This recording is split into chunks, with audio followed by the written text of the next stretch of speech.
समतुल्य भिन्न भाग 1 इक्विवेलेंट फ्रैक्शंस पार्ट 1। आज आप जानेंगे कि समतुल्य भिन्न क्या होती है। रियांश और वंदना आज वंदना के घर में खेल रहे हैं। मम्मी दोनों के लिए एक चॉकलेट लाई है। मैं आप दोनों के लिए एक चॉकलेट लाई हूँ। आप दोनों इसको आपस में बांटकर खा लीजिए। वंदना, आप इसका 1/2 हिस्सा खा लीजिए और रियांश, आप इसका 2/4 हिस्सा खा लीजिए। और फिर जितनी चॉकलेट बचे वो मुझे दे दीजिए। मम्मी, ऐसा क्यों? रियांश ज्यादा हिस्सा क्यों खाएगा? दोनों ही एक समान हिस्सा खा लेते हैं ना? क्यों ना पहले 1/2 और 2/4 हिस्सों में चॉकलेट को बांटा जाए और फिर वंदना तुम्हारे कहे अनुसार बांटे। ठीक है आंटी, हम बांटकर खा लेते हैं। आप लोग बांट लीजिए और फिर मुझे बुलाइए। मैं अपने हिस्से की चॉकलेट लेने आ जाऊंगी। आंटी ने कहा है कि तुम 1/2 हिस्सा लोगी। 1/2 का मतलब हुआ 2 बराबर हिस्सों में से 1 हिस्सा।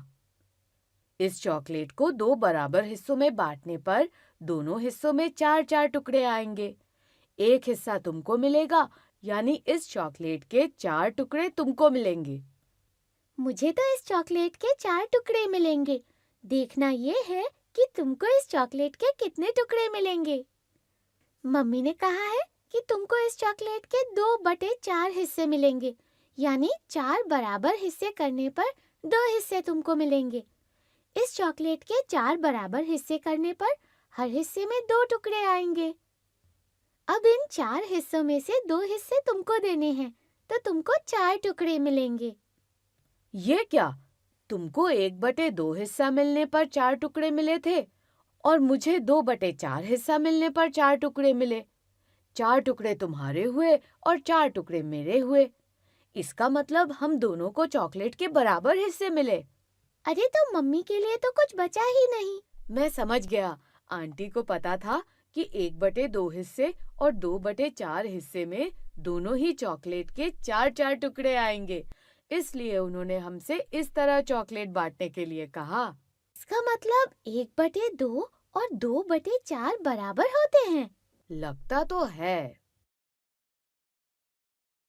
बताइए, मेरे हिस्से में कितनी चॉकलेट आई हैं?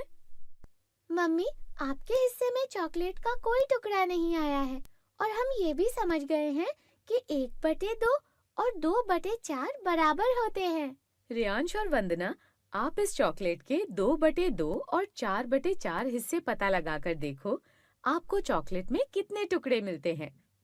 2/2 का मतलब हुआ इस पूरे चॉकलेट के 2 बराबर हिस्सों में से दोनों हिस्से, यानी पूरी चॉकलेट। बिल्कुल सही रियांश।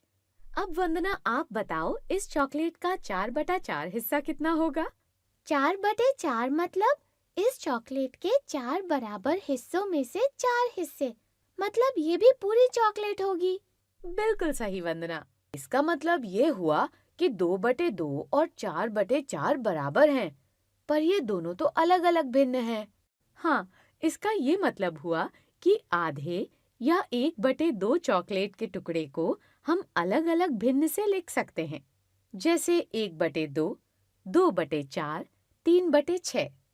मम्मी, इन भिन्नों में नंबर अलग-अलग लिखे हैं, फिर भी ये भिन्न समान मात्रा में चॉकलेट को दर्शा रहे हैं। इस तरह के भिन्न को क्या कहते हैं? जब अलग-अलग भिन्न किसी पदार्थ की समान मात्रा दर्शाएं, तो उन्हें समतुल्य भिन्न कहते हैं।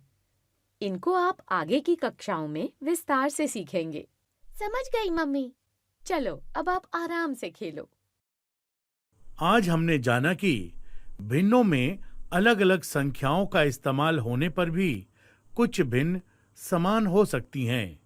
जब दो भिन्न किसी पदार्थ की एक ही मात्रा को दर्शाती है, तो उन्हें समतुल्य भिन्न कहा जाता है। इसलिए एक ही मात्रा को दर्शाने के लिए अलग-अलग भिन्न का इस्तेमाल किया जा सकता है। जैसे आधी चॉकलेट को दर्शाने के लिए 1/2 भी लिख सकते हैं और 2/4 भी लिख सकते हैं।